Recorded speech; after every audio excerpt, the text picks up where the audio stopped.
Hi, welcome new Connecticut Collections members. This is going to be just a really, hopefully, quick overview of looking at the Connecticut Collections system, just to basically give you a hand in what to look for when we've told you that your data has been migrated and you need to take a look at it and make sure it's all there. We're not going to get really into nitty-gritty of how to clean up any records or how to do a lot of other things. It's just kind of a really quick what to look for.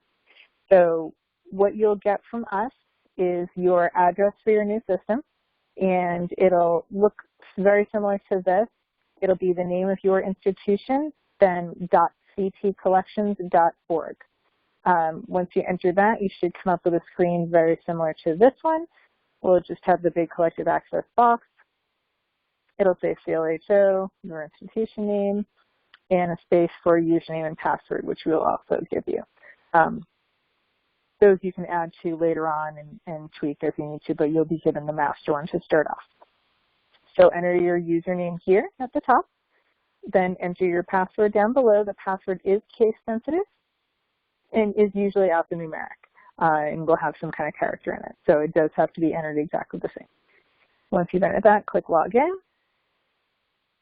It'll work for a second. You'll get a screen very similar to this one with the collective access, new find manage, the quick search box on the top right. You will probably not have all of these other little tweaks. This is something you can edit to your own liking down the road. This is basically your dashboard of where you're going to start out and where your controls are from.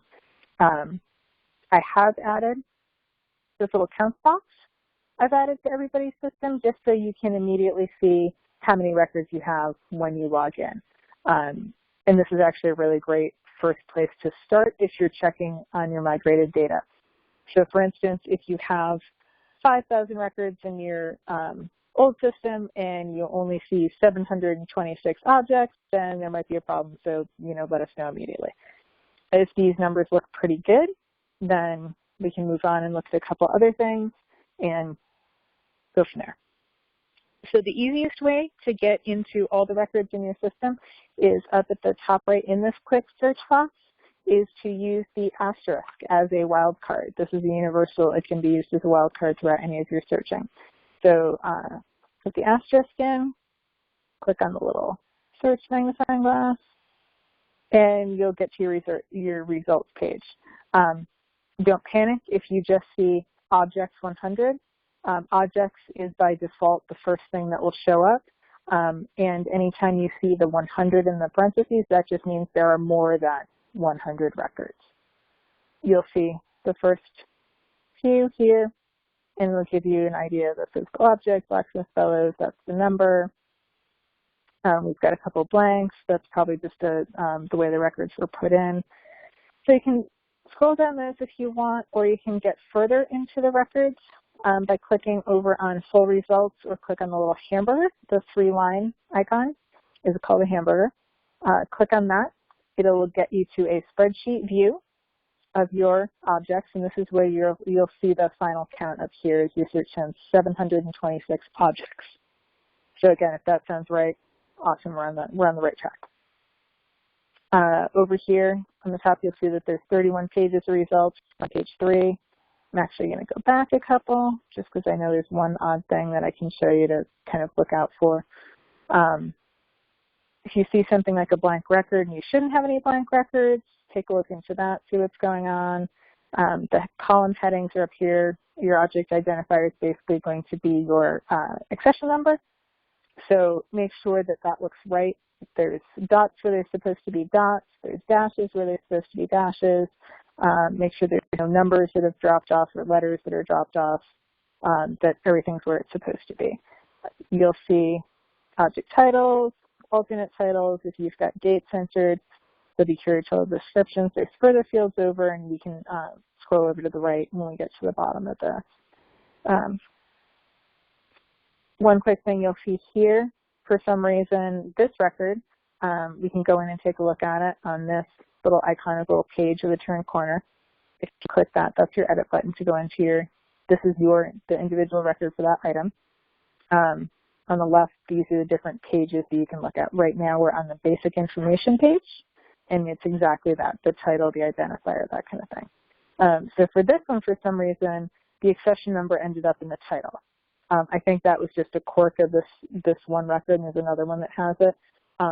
If all of your records have something wrong like this, and everything, it has the accession number instead of the title, and you're supposed to have a title, let us know.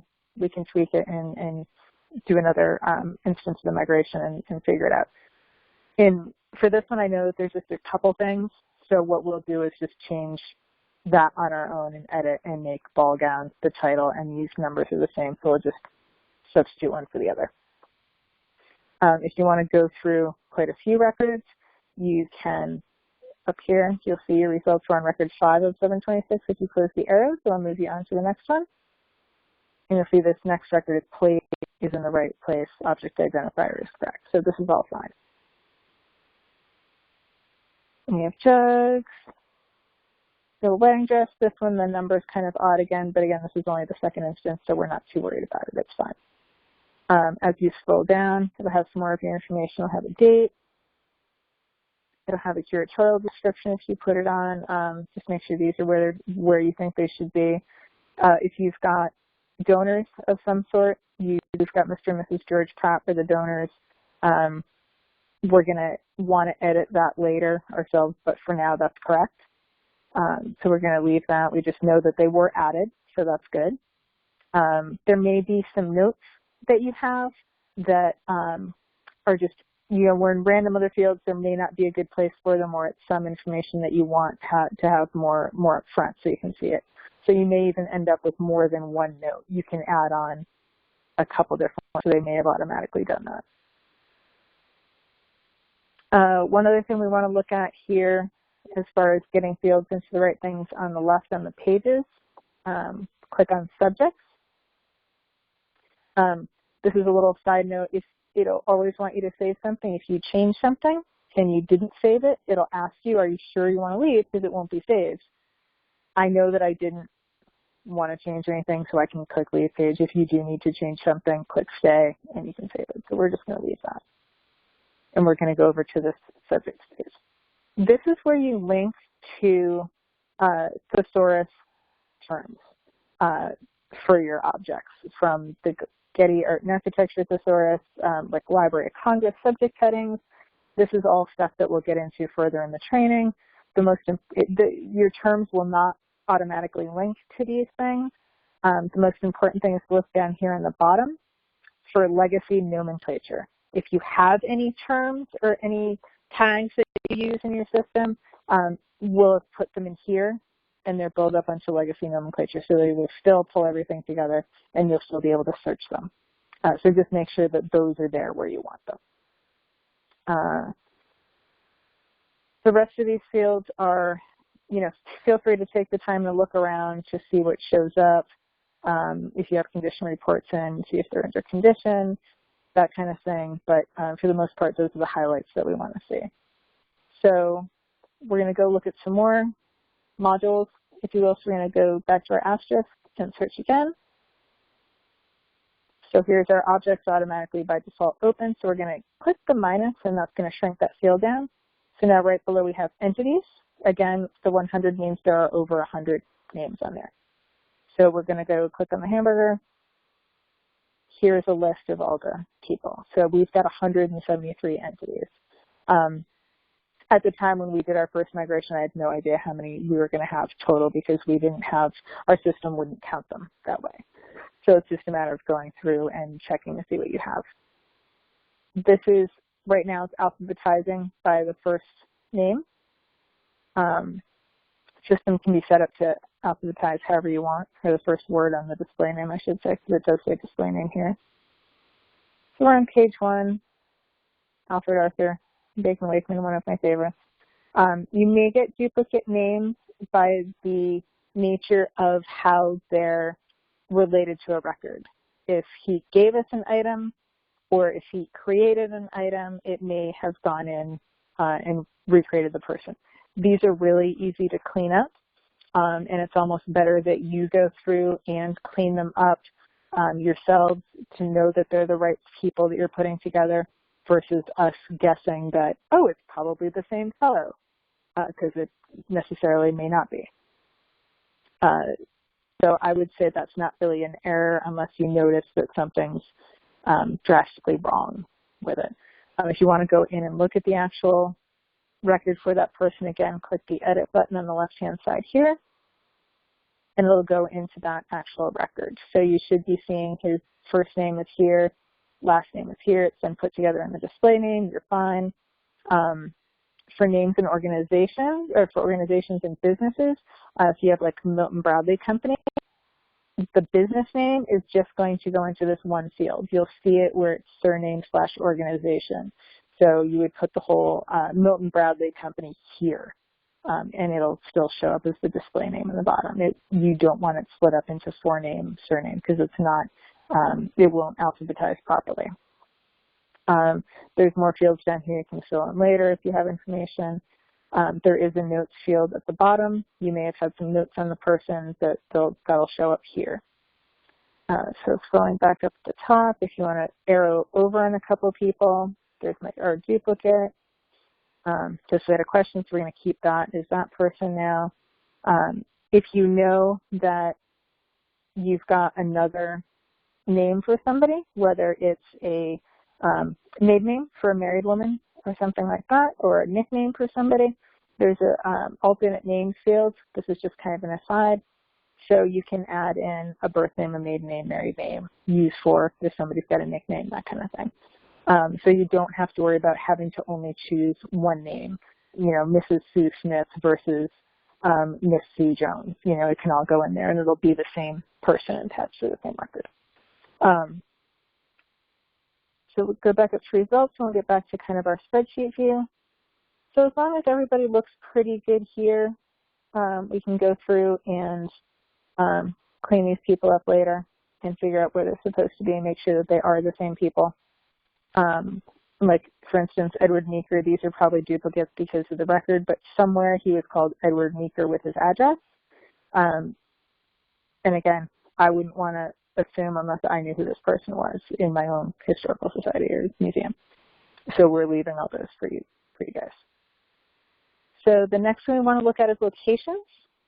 So the asterisk again, and the search.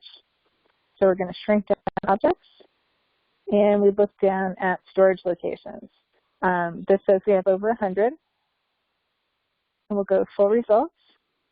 Now the first thing that you're going to see is just storage locations with an arrow. Anytime you see the arrow, that means there's more to come on the right-hand side if you click on it. So we're going to click on that, and right now we've got entered your main building, a barn. FMHV is actually the Fairfield Museum. We've got an offsite storage. We've got another area here. We've got our historic house down at the bottom. We're just going to go into our storage for now and click over. So we've got our main storage, main gallery 1, main gallery. These were things that were kind of named oddly previously. It's actually the same thing. So later on, we're going to put those together. And again, we'll teach you how to do that in training. We'll go into main storage for now and click on here. This is very hierarchical. As you see, you just start at the top and keep going over to below. Now this is where it all kind of is mashed together.